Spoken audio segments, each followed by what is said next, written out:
এরকম 50টা আকাশ নিবিড়কে কিনে আমি আমার বাসার দারোয়ান বানায় রাখতে পারি। আর তুমি আমাকে বর্ষা পাইছো না, ইউ আন্ডারস্ট্যান্ড? তুমি আমাকে বর্ষা পাইছো না। কাকে? তোমার মতো আকাশ নিবিড়কে কিনে আমি চাকর বানায় রাখি, ইউ আন্ডারস্ট্যান্ড? সরি, আমি তো লাইভে এর মতো একটা থার্ড ক্লাস ছেলের নাম নেওয়াটাও তো আমার ভুল। আমার একটা জিনিস কি জানেন, সাংবাদিক যেই হোক, সাংবাদিকের যদি তার গায়ে থাকে, তাকে যদি কেউ অপমান করে আমি তার পক্ষে আছি।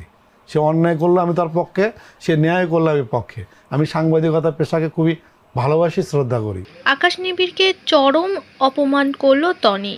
টনির কথায় আকাশ নিবিড়ের মতো থার্ড ক্লাস ছেলেকে আমি 50 টাকা দিয়ে বাড়ির কাজের লোক করে রাখি। আকাশ নিবিড় আমাকে বর্ষা চৌধুরী পায়নি যে আমাকে যা খুশি তাই বলবে। এক কথায় আকাশ নিবিড়কে উপযুক্ত শিক্ষা দিয়েছে টনি। টনির পেছনে অনেকদিন ধরেই পড়েছিল সাংবাদিক আকাশ নিবিড়। আকাশ নিবিড় এর আগেও চড় খেয়েছিল পরিমণির হাতে।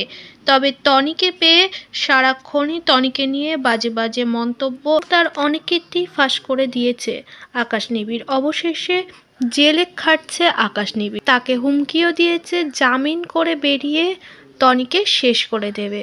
তবে টনি এইসবের কোনো কিছুই ভ্রুক্ষেপ করে না। সে লাইভ ভিডিওতে এসে যা তা ভাবে আকাশ নিবিড়কে অপমান করেছে সকলের সামনে।